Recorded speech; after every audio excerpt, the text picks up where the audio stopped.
안녕하세요.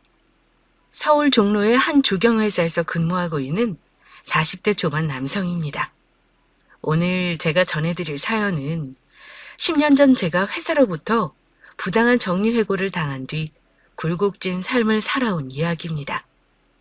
연명하듯 힘겨운 삶을 살고 있던 제가 끼니를 때우기 위해 한 마트에 들어갔다가 치매 때문에 계산대에서 어려움을 겪고 계시던 할머니를 도와드린 사연입니다. 그리고 마침내 우연히 할머니를 도와드렸던 일은 결국 지금의 제가 이렇게 청취자분들을 기쁜 마음으로 만나게 됐죠. 그럼 사연 시작하겠습니다. 저는 강원도 양구에서 태어나 20살 때까지 양구에서 자랐습니다. 그러다 대학 입시를 치르고 대학 진학을 위해 대구로 향했죠. 그때 당시 대구는 지금처럼 대도시라 부를 만큼 큰 도시는 아니었어요. 그래도 대구시였던 만큼 비교적 잘 정리된 도로, 인도, 빌딩, 상점, 공원 등등 꽤 잘 갖춰진 도시의 모습을 하고 있던 게 대구였습니다. 유명 대학도 아니었고 국립대학도 아니었지만 저는 제 점수에 맞춰 부푼 기대를 안고 대구의 한 대학 컴퓨터 디자인과에 진학하게 됐습니다. 1학년 1학기가 시작되고 채 보름도 지나지 않아 저는 이 대학에 진학한 걸 후회하게 됐습니다. 저희 대학 학생들 대부분이 대구에서 거주하고 있는 학생들이었는데 대학 분위기가 엉망이었기 때문입니다. 우연히 학교 구내식당에서 같은 과 남자애들 서너 명이 모여 주고받는 얘기를 들은 날이었습니다. 우리 대학이 대학이가. 점수는 바닥이고 대학은 가야 되고 그래가 온 게 이 대학 아이가. 살면서 대학 졸업장 없으면 안 되니까 그거 딸라 들어왔지 뭐. 어디 대기업이라도 취직할라 들어왔노. 니는 뭔 공부를 한다고 그 연병을 떨었었노? 그 말을 듣고 있던 맞은편 남학생이 대답했습니다. 졸업이나 하면 요즘은 다들 다른 대학 편입 준비하거나 아예 그냥 자퇴해버린다 아이가. 대가 뭔 공부고? 머리가 새끼야. 허구한 날 엄마 아빠 얼굴 보는 게 죄송스러우니까네 공부하는 척이라도 하는 거다. 그 남학생들의 생각은 그 애들만의 생각이 아니었습니다. 실제로 학기 시작부터 같은 과 학생들이 대부분이 건성건성 수업을 들었고 한 달이 지나자 알고 있던 얼굴들마저 하나둘 보이지 않기 시작했습니다. 또 무슨 술을 그렇게 밤낮 안 가리고 마셔들 대던지 5월이 됐을 때 비로소 저는 제가 애들 말 그대로 똥통대학에 진학하게 됐다는 걸 실감하게 됐습니다. 하지만 저는 자포자기하지 않았습니다. 다른 학생들처럼 생활하고 싶지 않았습니다. 비싼 대학 등록금 때문이 아니었습니다. 고향에 계신 어머니와 아버지, 작게 농사 지으시며 변변찮은 돈을 버시면서도 제게 꼬박꼬박 생활비를 보내주시던 어머니와 아버지. 한없이 나태해지고 공부를 포기하고 싶은 마음이 들 때마다 고향에 계신 부모님을 생각하며 마음을 다잡았습니다. 그래서였을까요? 저는 어렸을 때부터 원래 농사일을 배우고 일하는 것보다 부모님이 읍내에 나가 장난감으로 사오시던 퍼즐, 블록놀이, 레고 같은 걸 갖고 노는 걸 더 좋아했습니다. 신기했습니다. 까마득하게 어린 시절이었지만 장난감을 가지고 놀면서 나중에 커서 꼭 이렇게 재미있고 보기 좋은 장난감을 만들고 싶다는 꿈을 가졌었죠. 1학년 1학기 중간 기말고사에서는 입학 초기에 잠시 마음이 흔들렸던 탓에 학점이 3.6 정도밖에 되지 않았습니다. 그야말로 딱 보통 학점이었죠. 하지만 2학기가 시작되면서 저는 본격적으로 공부에 매진했습니다.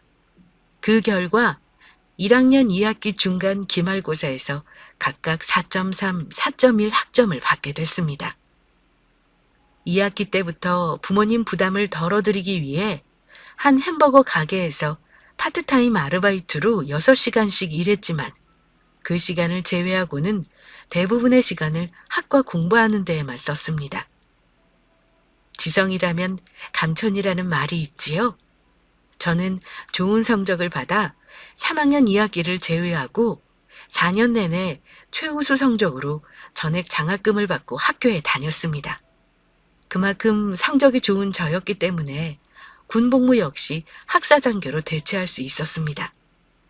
학생들은 저를 보고 똥통 장교라 손가락질했지만 저는 그따위 말에 단 한 번도 휘둘리지 않았습니다. 오히려 말끔한 정복을 입고 근사한 배려물을 쓰고 대학 교정을 오가는 제 자신이 자랑스러웠습니다. 하지만 아무리 좋은 학점, 여러 자격증 취득, 높은 토익 점수를 받았어도 막상 대학을 졸업하니 앞이 캄캄했습니다. 대학을 졸업하고 보니 막막하기만 했습니다. 대학 4년 동안 컴퓨터 디자인에 필요한 자격증이라면 어떤 자격증이든 가리지 않고 공부해 5개의 자격증을 취득한 저였습니다. 5개 중 국가공인 자격증이 무려 2개나 됐죠. 하지만 학점은 학점, 자격증은 자격증일 뿐이었습니다. 저는 대구뿐 아니라 주변 도시, 그리고 서울에 있는 회사에 몇 수십 통의 이력서를 넣었습니다. 그러나 저는 그저 서류 심사에서부터 걸러지는 들러리에 지나지 않았습니다. 하고 있던 햄버거 가게 아르바이트를 마저 하며 그렇게 1년 동안 일을 구했습니다.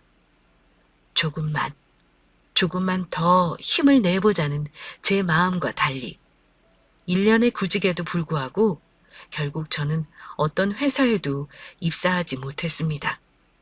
물론 눈높이를 낮춰 소기업이나 중소기업, 심지어 영세업체나 기업에 지원했어도 될 일이었습니다. 그러나 저는 정말이지 그러고 싶지 않았습니다. 제가 잘나서였기 때문이 아닙니다. 저는 단지 제가 공부한 만큼, 노력한 만큼 제가 갖추고 있는 능력을 마음껏 펼치길 바랬을 뿐입니다.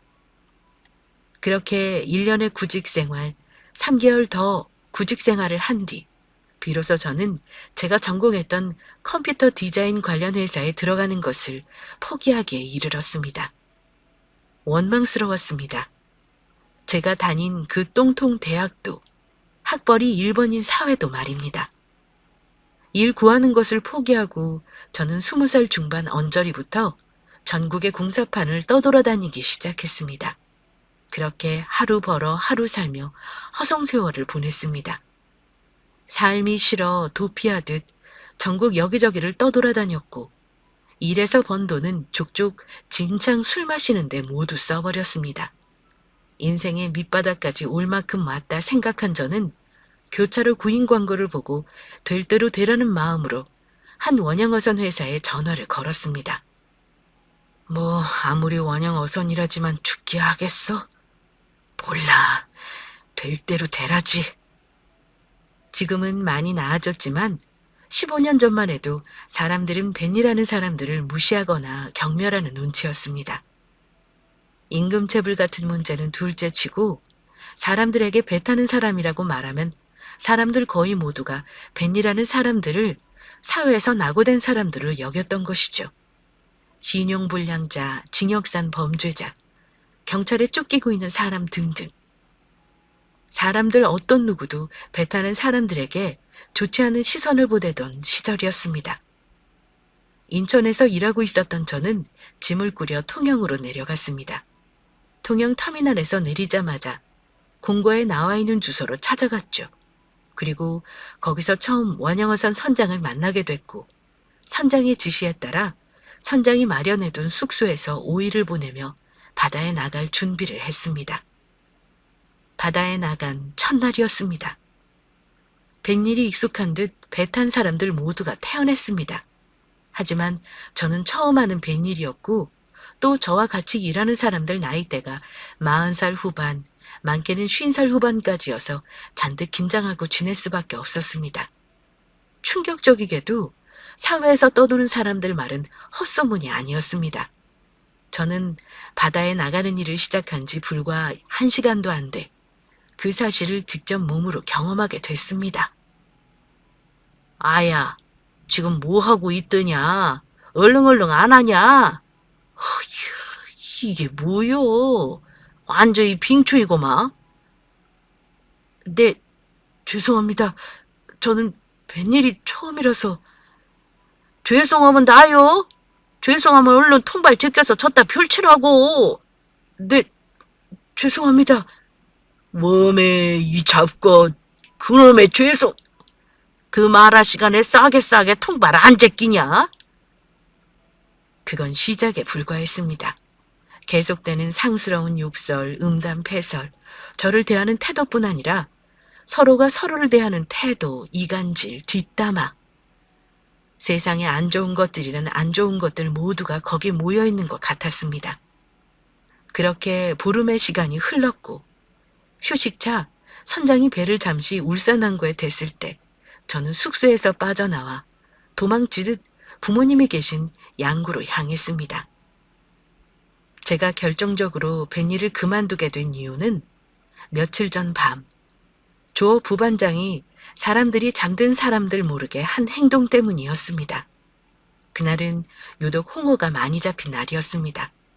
의례 그래왔듯 사람들을 일하는 동안 그리고 일을 마치고 나서 서로 간 맞는 사람들끼리 어울려 소주를 마셨습니다. 그렇게 술자리가 끝나고 잠이 들 무렵 저는 오줌을 누러 밖에 나가게 됐습니다. 거기서 저는 강씨라 불리는 조어 부반장이 인간으로서는 도저히 못할 짓, 해서는 안 될 짓을 하는 걸 목격하고 말았습니다. 그 강씨는 사람들이 모두 잠든 사이 배 뒤편에 나가 홍어로 문란한 행위를 하고 있었던 겁니다. 양구 터미널에 내려서 부모님이 계신 곳까지 가는 동안에도 그 조어 부반장의 행동이 머릿속에서 지워지지 않아 몇 번씩 헛구역질을 해야 했습니다. 오랜 시간 연락드리지 못했고 못 뵀던 어머니, 아버지였기 때문에 집 울타리 앞에 다다르자 마음이 불안해지기 시작했습니다. 제 불길했던 예감은 틀리지 않았습니다. 방에 어머니 혼자 누워 끙끙 앓고 계셨던 겁니다. 어머니, 저 왔어요. 어디 안 좋으세요? 잠깐 일어나 보세요, 어머니. 그래. 아이고, 이게 웬일이라니. 성수 왔냐? 애미가 며칠 전부터 체기가 있었는데 통 가라앉지를 않는다. 그나저나 어디서 오는 길이냐? 밥은 먹었고? 네. 어머니 몸이 편찮으시면 읍내 병원이라도 가셨어야죠. 아버지는 어디 계시고요? 네 아버지는 오이 딴다고 하우스 나가셨지. 괜찮다. 그냥 체한 게 아직 안 내려간 것 뿐이야. 어머니의 말씀을 들은 저는 어머니가 단순히 식사하시고 얹힌 게 아니라는 걸 직감했습니다. 왜냐하면 누워 계신 어머니의 배가 산모처럼 크게 불러 있었기 때문입니다. 어머니 얼굴 역시 어렸을 때 봤던 보기 좋게 그을린 얼굴이 아니었습니다. 어머니 얼굴은 그야말로 방금 죽은 사람처럼 새하얗게 질려 있었죠. 저는 곧장 옆집 살던 규헌이대로 향했습니다. 규헌이는 서울로 떠나 있었지만 다행히 규헌이 부모님은 집에 남아 농사를 짓고 계셨습니다. 마침 규헌이 아버님께서 댁에 계셔 저는 서둘러 아버님께 말했습니다. 안녕하세요, 아버님. 저 성수예요. 지금 당장 급해서 잠깐 트럭 좀 빌려주시면 안 될까요? 정말 네가 성수 맞냐? 어디서 오는 길이길래? 근데 뭐 그렇게 급하다고 갑자기 트럭을 달래? 네, 지금 어머니가 많이 편찮으셔요.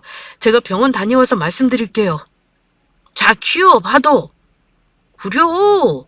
너희 어머니 며칠 전부터 안색이 말이 아니시더라.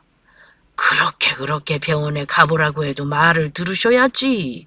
그깟 병원이 몇 푼이나 한다고 나원. 저는 키를 건네받자마자 어머니를 등에 업고 어머니를 트럭 조수석에 앉혔습니다. 어머니는 스스로 등받이에 등을 대고 바르게 앉지 못할 만큼 고통스러워 하셨습니다. 트럭을 타고 10분을 내달려 읍내에서 가장 큰 병원으로 향했습니다. 병원 앞에 도착한 저는 어머니를 다시 등에 들쳐업고 수납도 하지 않은 채 진료실 문을 박차고 들어갔죠. 어이, 너 성수 아니냐? 뭐야 지금? 어머니도 왜 이래? 안녕하세요 선생님. 저도 잘 모르겠어요. 며칠 전부터 체기가 있으셔서 누워만 계셨다는데 배도 부풀 대로 부어있고 보시다시피 얼굴이 새하얗게 질린 게 그냥 얹힌 게 아닌 것 같아서 모시고 왔어요. 보자. 저는 진료실 안에 있는 침대에 어머니를 눕혔습니다. 그러자 의사 선생님은 어머니의 몸통 이곳저곳을 손으로 찔러보기도 하고 주먹을 말아 퉁퉁 쳐보기도 하셨습니다. 그때마다 어머니는 신음소리를 내며 고통스러워 하셨죠. 지금 당장 서울 큰 병원으로 가. 어머니 배에 들어있는 게 다 복수다. 서울 큰 병원으로 가서 당장 처치받아. 지금 처치 안 하면 너희 어머니 오늘 내일이다. 지금 당장 서울로 가. 선생님, 그렇게 심각한 건가요? 서울은 너무 멀잖아요, 선생님. 여기 가까운 강릉이나 춘천병원으로 가면 안 되는 건가요? 지금 무슨 소리 하는 거냐? 강릉이고 춘천이고 어디고? 그리로 가서 해결된 문제 같았으면 여기서 당장 처치했지. 강릉이나 춘천에서 처치하고 검사받고 할 병이 아니야. 어머니 모시고 당장 서울로 출발해. 의사 선생님의 말씀을 들은 저는 대답도 하지 않은 채 병원을 나와 어머니를 모시고 곧장 서울 송파구에 있는 종합병원으로 트럭을 몰았습니다. 병원 응급실에 도착하자 간호사들과 의사 2명이 서둘러 처치를 시작했습니다.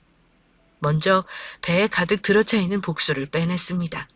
그런 뒤 어머니가 편히 호흡하실 수 있도록 산소호흡기를 코에 달고 여러 개의 바늘을 찔러 여러 링거를 달았습니다. 피를 뽑고 요도의 관을 연결해 어머니의 소변을 뽑아냈습니다. 6시간 정도 응급실에 누워 계시던 어머니는 차차 안정세를 보여 일반 병실로 올라가실 수 있었습니다. 병원비가 걱정돼 원무과에 들른 저는 응급처치 비용, 검사 비용, 입원비 등이 적혀있는 비용 청구서를 보고 입을 다물지 못했습니다. 청구서에는 무려 180만 원이 적혀 있었기 때문입니다. 제가 수중에 갖고 있던 돈이라고는 12만 원이 전부. 원무과 앞 의자에 앉은 저는 도무지 이 상황을 어떻게 해야 할지 몰라 안절부절해 했습니다. 저는 전국 이곳저곳 공사 현장을 떠돌며 일했지만 하루하루 성실하게 일하지 않았고 돈도 모으지 못했습니다. 또 저는 급할 때마다 그나마 한도가 나오는 대부업체 여러 곳에서 대출을 받았던 적이 있었습니다. 그래서 저는 대부업체는 물론 개인 돈을 빌릴 처지도 못 됐습니다. 어머니, 아버지 역시 당장 대출을 받으실 수 있는 처지가 아니셨습니다. 영세 농업인이었기 때문에 저의 부모님은 정부 보증으로 대출을 받으실 조건이 되셨습니다. 하지만 저의 부모님은 그마저 이미 3년 전에 이용하셨고 대출금은 상환하지 못하고 계신 처지였습니다. 문제는 그뿐만이 아니었습니다. 어머니께서 병원에 입원해 몇 달 며칠을 암치료를 받으실지 그리고 그 병원비는 어떻게 해야 할지 어떤 대책도 없었던 것입니다. 알 수 없었던 겁니다. 저는 오랜 고민 끝에 당시 전망 있는 사업으로 떠오르던 배달 대행일을 알아보기 시작했습니다. 배달 대행일은 자신이 시간을 투자한 만큼 많이 배달한 만큼 당일 정산해주는 시스템을 갖추고 있었기 때문에 제가 할 수 있는 일은 그것밖에 없다 생각한 겁니다. 하지만 신용불량자였던 제게 오토바이를 빌려주려 하는 업체는 단 한 곳도 없었습니다. 송파, 관악, 영등포에 있는 배달 대행업체 수십 곳을 거쳐 마지막 찾아간 곳은 도봉구에 있는 배달 대행업체였습니다. 신용불량자는 좀 곤란한데. 사장님, 제발 부탁드립니다. 지금 저희 어머니가 많이 편찮으셔서요. 당장 해결해야 할 수술비만 해도 200만 원이 넘습니다. 앞으로 어머니가 병원에 얼마나 입원해 계셔야 할지도 모르고요. 제발 부탁드립니다. 딱한 사정은 알겠는데 자네가 내 입장이라고 생각해봐. 자네라고 마음 편하게 오토바이 빌려주겠나 이 말이야. 그렇다고 담보가 있어 뭐가 있어. 안 그래? 저는 사장님의 말을 듣고 의자에서 일어나 바닥에 무릎을 꿇었습니다. 그리고 사장님에게 말했습니다. 사장님, 저 이제 29살입니다. 이 나이까지 오면서 인생 막장으로 엉망진창 살았습니다. 하지만 사장님, 저 이렇게 형편없는 인생 살았지만 어머니만큼은, 어머니가 병원에서 살아 숨이 붙어 계신 동안만큼은 어떻게든 어머니 모시고 싶습니다. 사장님, 부탁드립니다. 하루하루 성실하게 일하겠습니다. 제가 직접 일하면서 보여드리겠습니다. 제발, 제발 부탁드립니다. 에헤이, 뭘 또 무릎까지 꿇고 그래. 알았어. 일단 일어나봐. 일은 언제부터 할 건데? 네, 오늘 병원 가서 어머니 뵙고 내일부터 나오겠습니다. 하루 몇 시간씩 일할 거고. 얼마나 일할 수 있나요? 법적으로 지켜야 되는 근로시간이 정해져 있긴 해. 근데 자네가 더 하고 싶으면 더 해도 돼. 사정도 그만큼 안 좋으니까 그런 서류 작업이야 글자 숫자 몇 개만 바꾸면 되거든. 알았으니까 내일 올 때 하이바만 하나 사와. 그리고 이거 서류 하나 작성하고 가. 다른 배달 대행업체들은 자본금도 많지 않고 그래서 다 사람 아르바이트로 써. 근데 우린 아니야. 아무리 사람들이 손가락질하는 배달 일이라도 우리는 계약직부터 시작해. 계약 기간 성실하게 채우면 정규직으로 전환해 줄 거고. 저는 다음 날부터 미친 듯 일했습니다. 예전에 잠깐 해본 배달 일이었지만 쉽지 않았습니다. 왜냐하면 서울 도봉구 지리를 모를 뿐더러 핸드폰 기기 조작, 전에 타던 차종과 다른 오토바이 등등 상황이 여의치 않았던 것입니다. 함께 일하는 동료들이 시간당 4건에서 많게는 7, 8건을 배달하는 사이 저는 처음에는 1시간에 2~3건밖에 배달하지 못했습니다. 지도를 잘 못 봐서 배달 장소를 잘못 찾아갔을 때는 고작 1건만 하는 때도 종종 있었습니다. 한 2주 지나고 나니 도봉구 지리에 익숙해졌습니다. 식당, 다세대 주택, 빌라, 아파트까지 웬만한 데는 모두 외울 수 있을 정도가 됐습니다. 한 달이 됐을 때부터 저는 시간당 평균 4건 정도를 배달할 수 있게 됐고, 한 달이 더 지나서는 소위 사람들 말대로 날아다니며 시간당 9건까지 배달할 때도 있었습니다. 제 이름의 계좌로 돈을 받을 수 없는 사정을 알고 있던 사장님은 감사하게도 하루 일이 끝나면 제가 배달할 금액을 정산해 현금으로 건네줬습니다. 저는 돈을 받는 족족 식비만 제외하고 모두 병원 업무가에 밀린 어머니 병원비를 냈습니다. 그러고 어머니 병상 아래에 있는 침대에서 잠을 잤습니다. 하지만 어머니의 상태는 호전되지 않았습니다. 병원에 처음 입원했을 때와는 마찬가지로 계속 같은 상태로 계셨습니다. 어머니가 병실에서 하실 수 있는 일이라고는 자리에 누워 눈만 떴다 감았다 하는 일뿐이었습니다. 그렇게 5개월쯤 지났을까? 어머니는 결국 병원에서 운명하시고 말았습니다. 안 좋은 일은 한꺼번에 몰려온다는 말처럼 계속해서 좋지 않은 일이 계속됐습니다. 아버지께서 어머니가 돌아가신 지 한 달하고 보름쯤 지나 운명하신 겁니다. 평소 지병으로 간 경병증을 앓고 계시던 아버지가 제가 병원에 있는 사이 다시 술에 입을 대기 시작하셨고 끝내 그렇게 쓰러져 돌아가시고 만 겁니다. 결국 부모님을 돌려보내드릴 수밖에 없었던 저였지만 저는 거기서 무너질 수 없었습니다. 어머니 아버지의 밀린 병원비는 물론 제가 과거에 저지른 나태와 태문 때문에 진 빚을 갚기 위해서라도 무너질 수 없었습니다. 그런 마음가짐으로 저는 계속해서 배달 일을 이어갔습니다. 마침내 1년 9개월쯤 일하게 됐을 때 체납 중이던 아버지 장례비 모두를 갚을 수 있었고 어머니 병원비의 3분의 2 정도를 상환할 수 있었습니다. 희망이 보이기 시작했습니다. 앞으로 3개월, 딱 3개월만 더 열심히 일하면 저는 이제 정규직 직원이 될 수 있었던 겁니다. 계약직 직원과 다르게 정규직 직원은 배달 중개 수수료를 3%만 내면 됐고 또 한 건을 배달하고 받은 돈 역시 계약직 직원보다 200원, 많게는 800원까지 더 받을 수 있었습니다. 그뿐 아니라 4대 보험에 가입할 수 있었기 때문에 배달 중 일어나는 사고에 대해 여러 지원을 받을 수 있었고 또 정부의 공식적인 정책을 통해 제 개인 신용을 회복할 수 있는 기회가 주어질 수도 있었습니다. 하지만 정규직 전환 2달이 남은 시점, 사장님은 저를 업무 중 태만, 근태에 문제가 있다며 해고하셨습니다. 사장님, 지금 무슨 말씀하시는 거예요? 근무 중 태만이라뇨? 근태는 또 뭐고요? 제가 쉬는 날 빼고 단 하루라도 성실하게 일하지 않은 적 있었습니까? 저요, 밥 먹는 시간, 담배 한 개비 태우는 시간 빼고 하루 12시간씩 배달했습니다. 도대체 지금 무슨 말씀을 하시는 거예요? 해고라뇨? 거참, 그냥 그러려니 하고 생각하면 안 되나? 정규직이 벼슬이야? 해고됐으면 그냥 딴 데 가서 일하면 될 거 아니야.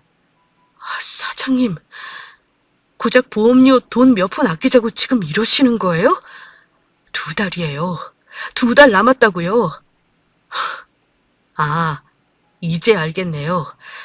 사장님, 그동안 정말 이루 말할 수 없이 감사해서 하루하루 한 건이라도 더 배달해서 사장님께 수수료 몇 푼이라도 더 남겨드리려고 오토바이 탄 게 저예요.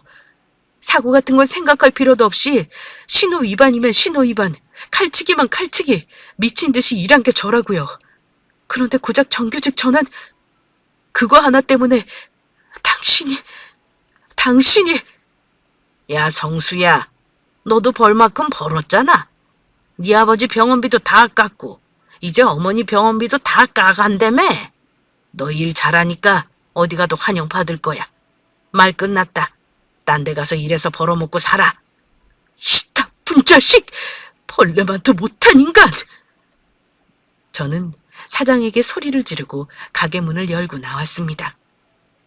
부모님이 돌아가시고 남은 빚을 갚기 위해서라도 사장 말대로 어디 딴 데라도 가서 배달 일을 해야 했지만 저는 사장과의 그 일을 겪고부터 그만 정신줄을 놓아버리고 말았습니다. 저는 그때 배신이라는 낱말을 직접 몸으로 겪으며 사람, 세상을 원망하기 시작했습니다. 그렇게 저는 집에 틀어박히게 됐습니다. 갖고 있던 돈마저 동이 나서 저는 거리에서 노숙을 시작했습니다. 하루, 이틀, 사흘, 나흘. 그렇게 2달 가까이 서울에 있는 역 이곳저곳을 떠돌아 다녔습니다. 어떤 노숙자들은 역 입구에 자리를 펴고 앉아 모자 하나 던져놓고 사람들에게 돈을 구걸했습니다. 또 어떤 노숙자들은 노골적으로 지나가는 사람들을 위협해 몇백 원, 몇천 원을 뜯어내기도 했습니다. 하지만 사람과 얼굴을 마주치는 것조차 어려웠던 저는 겨우겨우 영등포에 있는 무료 급식소에서 밥 한 끼만을 얻어먹으며 지냈습니다. 그렇게 지내던 어느 날 저는 거리를 걷다가 우연히 어느 핸드폰 가게 앞에 떨어져 있는 10,000원을 줍게 됐습니다. 돈을 주울 때 역시 미치도록 배가 고팠지만 저는 당장 목욕부터 하고 싶어졌습니다. 근처에 있는 찜질방에 들어간 저는 그동안 씻지 않은 더러운 몸을 씻어냈습니다. 그리고 욕탕에서 나와 수면실에서 잠깐 눈을 붙였습니다. 담배가 피고 싶어 꽁초라도 피우려고 찜질방 안에 있는 흡연실로 향할 때였습니다. 흡연실로 향하는 길에는 마침 식당이 하나 있었는데 식당 테이블 위에는 사람들이 먹다 남은 후라이드 치킨 몇 조각이 남겨져 있었습니다. 먹고 싶었습니다. 무료 급식소에서 제공해주는 밥 이외에 어떤 음식도 먹어오지 못했기 때문에 치킨을 보자마자 입안 한가득 침이 고였습니다. 여러 생각을 했습니다. 버린 걸 주워 먹는 것도 훔쳐 먹는 게 되겠지? 아니야, 버린 건데 뭐 어때? 어차피 버릴 건 내가 먹는 것 뿐이라고. 이렇게 말이죠. 결국 저는 오픈되어 있는 주방에 잠시 사람이 안 보일 때 테이블 위에 남겨진 치킨 2조각을 얼른 손으로 집어 바지 주머니에 집어넣고 남자 화장실로 향했습니다. 남자 화장실 변기칸에 들어가 문을 걸어 잠근 저는 바지 주머니에서 치킨을 꺼내 우걱우걱 미친 사람처럼 먹기 시작했습니다. 먹고 있던 치킨을 휴지통에 내던진 저는 꺽꺽 꺽꺽 소리를 내며 울기 시작했습니다. 어디서부터 어떻게 잘못된 건지, 내가 지금 여기 왜 이따위 짓을 하고 있는 건지, 아직 손도 대지 못한 내 빚, 지금까지 살아 숨쉬면서 내가 만나온 사람들, 뱃일하며 본 인간 같지 않은 인간, 말로 내 심장을 찌른 배달 대행업체 사장, 그리고 결국 허망하게 가신 부모님, 한참 눈물을 흘린 저는 마지막으로 이렇게 생각했습니다. 사람들 모두가 문제였어. 사람들, 사회, 나라 모두 다 문제였다고. 정말 그래. 하지만 결국 나에 대한 책임은 나에게 있는 거야. 더 이상 이렇게 살아서는 안 돼. 그렇게 허무하게 가신 어머니 아버지를 생각해서라도, 나 자신을 위해서라도 다시 시작해야 해. 저는 제 발로 동사무소에 찾아가 노숙자 긴급 생계 곤란 신청을 했습니다. 한 달 주거 비용으로 30만 원을 받아 고시원을 구했고, 한 달 생계비로 40만 원을 받아서 일을 구하는 동안 먹고 자고 했습니다. 하지만 대인 기피증이 계속됐습니다. 인력소에 나가 공사 현장에서 일을 하면 과거에 거칠게 저를 대했던 사람들이 떠올라 괴로웠고, 배달 일을 하자면 오토바이에 오르는 순간순간 예전에 그 사장이 생각나 더 오토바이를 몰 수가 없었습니다. 결국 저는 다시 제가 한 번도 해보지 않았던 일을 구해야 했습니다. 어느 날 공사 현장에서 일을 마치고 축 처져서 고시원으로 걸어가는데 신호등 옆 인도 난간에 조경 인력 구인이라는 플래카드를 보게 됐습니다. 조경?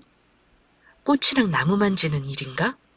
생각한 저는 고시원에 돌아와 플래카드에 적혀있던 번호로 전화를 걸었습니다.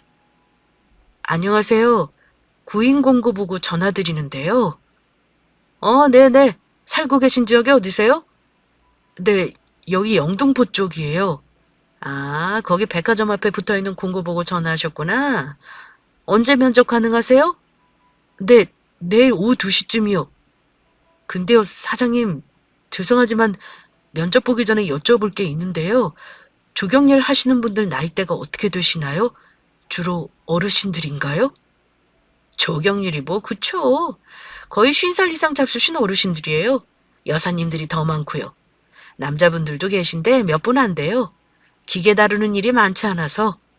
마침 어르신 한 분이 갑자기 일을 그만두셔서 사람 구하고 있는 거예요. 어떻게 내일 면접 오시겠어요? 여기는 구로동이에요. 아, 네. 내일 뵐게요. 문자 메시지로 주소 하나 남겨주시면 내일 오후 2시까지 찾아가 뵐게요. 면접 장소에 도착해 간단히 면접을 마친 저는 다음 날부터 일하기로 했습니다. 마침 5월이었기 때문에 조경업체 대표는 때 맞춰 잘 들어왔다 말해주었습니다. 처음 일한 곳은 마곡 쪽에 있는 한 아파트 단지였습니다. 현장에 도착해보니 대표님 말대로 50대 여성분들이 많았습니다. 남자분은 3명이 계셨습니다.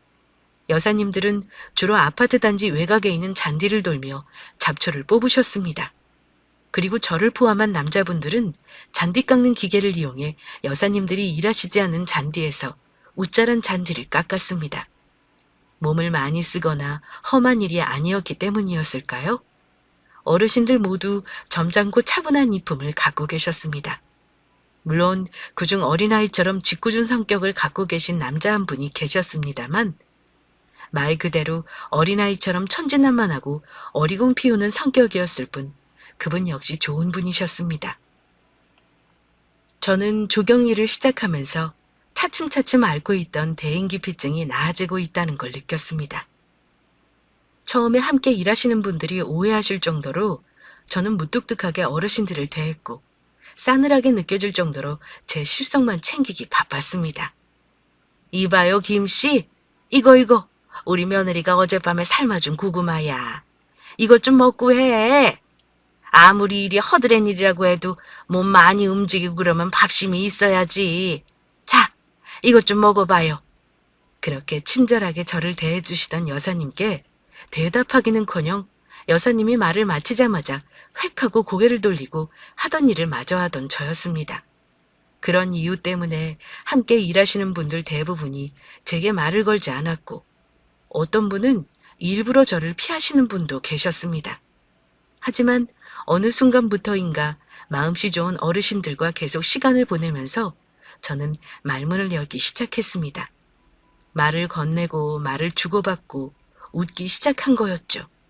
저는 그렇게 일에 잘 적응했고 하루하루 보람된 생활을 해나갈 수 있었습니다. 휴일이던 일요일이었습니다. 다른 고시원들처럼 제가 지내던 고시원도 밥을 제공해줬기 때문에 식성이 좋은 저는 점심을 라면 2봉지와 남은 국물에 밥을 먹기로 했습니다. 저녁에 다시 라면을 먹을 수 있으니 1,000원짜리 카레도 하나 사기로 했습니다. 고시원을 나와 저는 근처에 있는 마트로 향했습니다. 그 마트는 프랜차이즈 기업이 운영하는 마트는 아니었지만 꽤 규모가 있는 마트였습니다. 마트 자동문 버튼을 누르고 마트에 들어서는데 마트 계산대에서 한 70살쯤 되셨을까 싶은 할머니가 마트 계산대 여직원과 실랑이를 벌이고 있었습니다. 아이고, 할머니, 또 왔어, 또. 내가 몇 번을 말해요. 딸기 한 팩 5,900원, 5,900원이라고요. 계산대 여직원은 어린아이에게 훈계하듯 할머니에게 말하고 있었습니다. 그러려니 하며 라면이 있는 매대로 향하는데 여직원의 말이 이어졌습니다. 못 살아, 못 살아. 봐봐, 1장, 2장, 3장. 3,000원, 3,000원밖에 안 된다고. 왜 맨날 이렇게 와서 억지를 써? 할머니, 맨날 나 놀리려고 마트 오는 거지. 그치? 듣기 거북했습니다. 계산대 앞에 서 계신 할머니를 보며 저의 어머니가 생각나서이기도 했지만 여직원이 노골적으로 할머니에게 반말을 하기 시작했기 때문입니다. 또 여직원은 이제 훈계 수준을 넘어 할머니를 조롱하는 말과 행동을 보였습니다. 제 주머니에는 3,000원이 들어있었습니다. 하지만 점심 저녁 2끼를 고시원 맨밥으로 해결할 수만은 없었기 때문에 원래 사려고 했던 라면과 카레를 골라 계산하고 서둘러 마트를 나서려고 했습니다. 그런 생각으로 라면 2봉지를 손에 들고 카레가 있는 매대로 이동하려던 찰나 다시 그 여직원의 말이 이어졌습니다. 언니, 경찰에 신고 좀 해줘요. 나 이 할머니 때문에 일 못하겠어. 미치겠어. 한두 번도 아니고. 여직원은 맞은편에 있는 다른 여직원에게 말했습니다. 그러고 말을 이었습니다. 할머니, 정말 한두 번도 아니고 할머니 이 버릇 고쳐야 돼. 그래야 안 오지. 그래야 여기 와서 땡깡 안 쓰지. 잔뜩 주눅이 든 할머니가 말씀하셨습니다. 아니야. 정말 아니래도 저기 3,000원이라고 적혀 있잖아. 나 얼른 집에 가서 우리 아들내미 딸기 먹여야 돼. 빨리 계산 좀 해줘. 이씨, 어디가 3,000원이라고 적혀 있어. 할머니 숫자 읽을 줄 몰라? 멀쩡하게 생겨서 노망이라도 난 거야? 보라고. 두 눈 똑바로 뜨고 저기 5,900원이라고 적혀 있는 거 보라고. 그 말을 들은 저는 손에 든 라면을 제자리에 가져다 놓고 계산대 앞으로 향했습니다. 거참, 말 함부로 안 해. 할머니가 당신 새끼야? 무슨 말을 그따위로 해? 어머, 누구신데 참견이세요? 당신 저 알아요? 그리고 이 할머니 상습범이라고요. 맨날 하루도 안 빠지고 마트 와서 이렇게 저 괴롭힌다고요. 사정이나 좀 알고 말해요. 아무리 그래도 그렇지. 뭐 할머니 버릇 고쳐? 당신 말버릇부터 고쳐?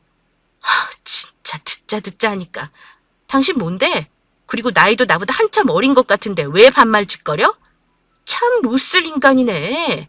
야, 네 어머니 할머니 뻘 되는 분한테 너는 찍찍 반말 써도 되고 나이 몇 살 차이 안 나는 너한테 나는 꼬박꼬박 그러셨어요 저러셨어요 존댓말 해야 돼? 이런 미친. 당장 할머니한테 죄송하다고 사과해. 모자라는 2,900원은 내가 계산할 테니까. 나 참 어이가 없어서 아주 쌍으로 난리들이네. 당신 말대로 2,900원 당신이 계산해요. 그럼 할머니한테 딸기 들려보낼 테니까. 사과부터 해.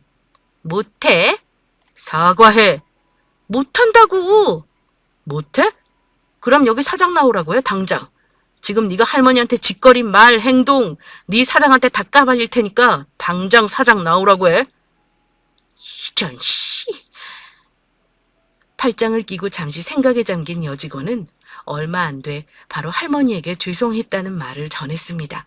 하지만 이 상황을 피하려는 형식적인 사과에 불과했죠.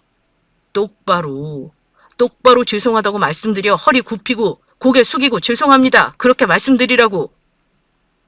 제 말을 들은 여직원은 마지못해 제가 말한 대로 다시 할머니에게 죄송했다는 말을 전했습니다. 그러고는 비닐봉지에 딸기팩을 넣어 할머니 손에 들려주었습니다. 어이구, 어이구, 우리 아들내미보다 어린 사람 같은데 고마워요. 아니에요, 할머니, 고맙긴요. 그리고 할머니, 댁에 아드님이나 며느님 안 계세요? 다음에 마트 오실 때는 꼭 아드님이나 며느님이랑 함께 오세요. 아니시면 손주나 손녀 손잡고 오셔도 되고요. 아셨죠? 그래요, 그래요.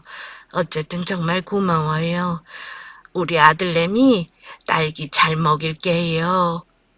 마트에서 할머니가 나가시는 뒷모습을 보고 저는 이어 여직원에게 말했습니다. 너, 이 사람 저 사람 사람 가려가면서 말하고 행동하는 인간이지? 내가 너 같은 인간 한두 번 겪은 게 아니야. 너 명심해. 마지막으로 말하는데 너 이따위를 살면 언젠가 네 말, 네 행동에 네 발등 찍힌다. 꼭 명심해. 알아들어? 어리벙벙한 표정의 여직원을 뒤로 하고 마트를 나온 저는 빈손으로 다시 고시원을 향해 걷기 시작했습니다. 점심 저녁 두 끼가 걱정됐지만 마음만은 알턴이를 뽑은 것처럼 후련하고 시원했습니다.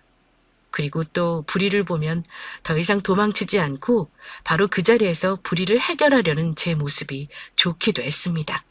일요일을 그렇게 보내고 다시 현장에 나간 월요일이었습니다.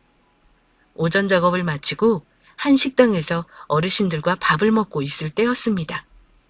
마침 그날은 까다로운 제초 작업을 해야 했고 또 경험이 없으면 사용할 수 없는 기계를 사용해야 했기 때문에 멀리 본사에서 오신 대표님도 함께 일하고 함께 밥을 먹은 날이었습니다. 함께 일하는 어르신들 말씀으로는 대표님은 서울에 있는 본사에서 주로 일한다고 하셨었죠. 배가 고팠던지라 한참 맛있게 밥을 먹고 있는데 식당 문이 열리고 익숙한 얼굴인 할머니가 제 나이 또래쯤 되는 여자의 부축을 받으며 식당으로 들어왔습니다. 참, 당신도 놓고 갈 걸 놓고 가야지. 어떻게 회사 대표라는 사람이 인감도장을 안 챙겨 다녀요? 문을 열고 들어온 여자가 말했습니다. 거참 사람이 바쁘면 그럴 수도 있지 뭘. 근데 어쩐 일이야? 어머니는 왜 모시고 왔어? 참, 당신도. 오늘 어머니 병원 가시는 날이잖아요. 어머니 병원 모시고 진료받고 오는 길이라고요. 아, 그랬구만. 어머니, 식사는 하셨어? 당신도 밥했고? 이번에는 할머니가 대표를 보고 말했습니다. 아이고, 우리 아들내미 일 끝나고 밥 먹고 있었구나. 그래, 애미는 애기랑 밥 먹었어. 할머니의 목소리를 듣고서야 저는 할머니가 며칠 전 마트에서 봤던 할머니였다는 사실을 알 수 있었습니다. 하지만 어쩐 일이었는지 할머니는 일하시는 어르신들 몇 분과 살갑게 인사를 주고받으셨지만 멀뚱멀뚱 제 얼굴만 바라보실 뿐 아무런 말씀이 없으셨습니다. 제게 아무 말씀도 하시지 않은 할머니였기 때문에 저 역시 할머니를 바라만 볼 뿐 어떤 말도 건네지 않았습니다. 하지만 저는 할머니가 조경업체 대표님의 어머니라는 사실과 치매를 앓고 계시다는 사실을 알게 됐습니다. 대표님은 식당에 있는 다른 자리로 옮겨 아내로 보이는 분과 따로 대화를 나누셨습니다. 어때? 의사가 뭐래? 어머니 앞으로 좀 괜찮아지신대? 네, 치매 초기는 지나셨다는데 약이 좋은 게 많이 나와 있어서 앞으로 1, 2년은 더 지금보다 치매가 악화되시거나 하지는 않으실 거래요. 꼭 약 끼니 때마다 잘 챙겨드리라고 신신당부하더라고요. 그래, 알았어. 수고 많았어. 어머니 모시고 먼저 들어가. 대표님 아내분은 할머니를 부축해 식당을 빠져나갔습니다. 저는 그저 이런 인연이 또 있구나 하고 말았죠. 한 주 작업을 마치고 다시 토요일이 됐습니다. 그날 아침 역시 하루 세 끼를 어떻게 때워야 하나 걱정하고 있었습니다. 담배 살 돈이 없어 담배를 끊은 지 3주가 지났고 이제 그나마 라면 몇 봉지 살 돈밖에 남아있지 않았습니다. 저는 아침 점심을 굶고 저녁 시간이 다 돼 1,000원짜리 한 장을 주머니에 넣고 마트로 향했습니다. 그런데 마침 마트에서 대표님과 아내분, 대표님의 어머니와 마주치게 됐습니다. 어이, 김씨, 여기는 어쩐 일이래? 안녕하세요, 대표님. 네, 제가 이 근처에서 살고 있어서요. 가족분들이랑 장 보러 오셨나 봐요. 어, 아내랑 어머니랑 이것저것 떨어진 거랑 먹을 것 좀 사러 왔어. 김씨도 장 보러 왔나 봐? 이봐, 김씨. 나는 이것저것 살 게 많으니까 김씨 필요한 거 다 사고 나 불러. 내가 계산할 테니까. 아닙니다. 아니에요. 제가 필요한 건 제 돈 주고 사야죠. 아닙니다, 대표님. 그럼 모쪼록 아내분이랑 어머님이랑 장 잘 보고 들어가세요. 월요일에 뵐게요. 말을 마치자 이번에는 대표님이 아닌 대표님 어머니가 말씀을 이으셨습니다. 아이고, 어디서 많이 본 얼굴인데. 에이, 어머니가 이분을 어떻게 알아요? 아, 맞다. 저번에 식당에서 한 번 보셨겠구나. 아니야. 낯이 익은데, 낯이 익은데, 기억이, 기억이 안 나. 저는 할머니께서 저를 알아보실까 싶었습니다. 또 웬만하면 할머니께서 저를 알아보지 못하시고 그냥 지나쳐 가시길 바랬습니다. 얼마 전 제가 할머니와 함께 마트에서 겪었던 일을 대표님께 말씀하시게 될까 걱정스러웠던 겁니다. 다행히 할머니는 제 얼굴을 끝내 알아보지 못하시는 것 같았습니다. 그러고는 대표님과 며느님과 함께 과일이 놓여있는 매대를 지나쳐 가셨습니다. 아, 딸기, 딸기, 그냥 반이구만. 대표님과 며느님과 떨어져 제게 다가오신 할머니께서 말씀하셨습니다. 그러고는 바로 당신의 아들과 며느리, 대표님과 아내분을 이쪽으로 와보라고 말씀하셨습니다. 아이고, 아이고, 그때 참 고마웠어요. 저기 계산해주는 옆에 내가 어찌나 그리 못된 사람인지 그때 3,000원 내줘서 참말 고마웠어요. 예, 이분이 저번에 여기서 나 대신 딸기값 3,000원 내주신 분이다. 그날 계산하는 옆에 내가 3,000원짜리 딸기를 그렇게 5,900원이라고 우기지 뭐냐. 내가 어디 그런 못된 것한테 당할 사람이냐? 그래서 그 옆에 내 앞에서 계속 버티고 서 있었지. 빨리 집에 가서 너한테 딸기 먹여야 하는데 그 옆에 나는 끝까지 꼬장꼬장했지 뭐냐. 근데 그때 이분이 와서 마음 급한 나 대신 3,000원 계산해줬지 뭐냐. 할머니 이야기를 모두 들은 대표님은 제게 그날 무슨 일이 있었느냐 물었지만 저는 대답하지 못했습니다. 별거 아닌 일이기도 했고 또 대표님께 말씀드린다고 해도 제가 더 민망해지고 불편해질 것 같아서였습니다. 제가 묵묵부답으로 가만 서 있자 대표님은 계산대로 향했습니다. 마침 그날은 할머니께 함부로 대했던 여직원이 휴일이었던지 모습이 보이지 않았습니다. 하지만 대표님은 꼭 사정을 알아야겠다는 듯 계산대 4군데를 돌며 여직원 한 분 한 분에게 그날 있었던 일을 물으셨습니다. 그러고 마침내 여직원 한 분에게 그날 있었던 일을 모두 전해 들으신 것 같았습니다. 다시 저희가 서 있던 자리로 돌아온 대표님은 갑자기 제게 고개를 숙이고는 고마웠다는 말을 전했습니다. 우리 어머니가 치매를 앓고 계셔서 방금 했던 일도 까먹고 어떤 때는 나더러 여보 하기도 해. 근데 참 용하게도 어쩐 일인지 한참 지난 일을 어머니가 기억하고 계시네. 김씨 얼굴을 다 알아보고 여직원한테 얘기 들어보니까 그날 김씨가 우리 어머니한테 참 잘해주셨다고 하대. 고마웠어 정말. 아닙니다 대표님. 당연히 해야 할 일을 했을 뿐이에요. 여직원이 어머니께 못되게 구니까 그저 할 말만 한 것뿐이에요 대표님. 뭐 별일 아니었어요. 그럼 장 잘 보고 들어가세요. 저는 슬리퍼 좀 사러 마트에 온 건데 맞는 사이즈가 마침 떨어져서요. 그럼 먼저 가보겠습니다. 그 일이 있은 뒤 한 주 뒤가 더 지나갔습니다. 저는 당장 돈이 필요하니 쉬는 날이었지만 동네에서 전단지 배포를 하고 있었습니다. 정육점을 지나 부동산에 전단지를 붙이려던 찰나 전화벨이 울렸습니다. 대표님이었습니다. 성수? 나야. 혹시 저녁 8시쯤 시간 되나? 같은 동네기도 하고 휴일이고 저녁 먹으면서 간단하게 술이나 한잔하게. 알겠다고 대답한 저는 전단지 일을 모두 마치고 고시원으로 돌아왔습니다. 고시원에 돌아와 공용 샤워장에서 씻고 나오니 약속 시간이 거의 다 돼 있었습니다. 깨끗한 옷으로 갈아입은 저는 고시원을 나와 대표님과 만나기로 한 소고기 전문점으로 향했습니다. 식당 문을 열고 들어가니 웃는 얼굴로 대표님이 저를 맞아주셨습니다. 잘 왔다며 언제고 꼭 저한테 식사 한번 대접하고 싶었다 말한 대표님은 직원을 불러 고기와 소주 한 병을 주문하셨습니다. 저희는 함께 식사하며 대표님이 살아온 이야기, 그동안 제가 살아온 이야기를 주고받으며 화기애애하게 자리를 함께 했습니다. 대표님 말씀이 끝나고 제가 대학생활 때 겪었던 이야기를 하자 이야기를 다 들은 대표님께서 제게 물으셨습니다. 컴퓨터 디자인 전공했다고? 그럼 실물 디자인 같은 것도 다 할 줄 알겠네? 자격증은 뭐뭐 갖고 있는데? 네, 근데 컴퓨터 안 만진 지 너무 오래돼서요. 자격증은 CAD 프로그램 설계랑 그리고 몇 개 더 있습니다. 그렇구나.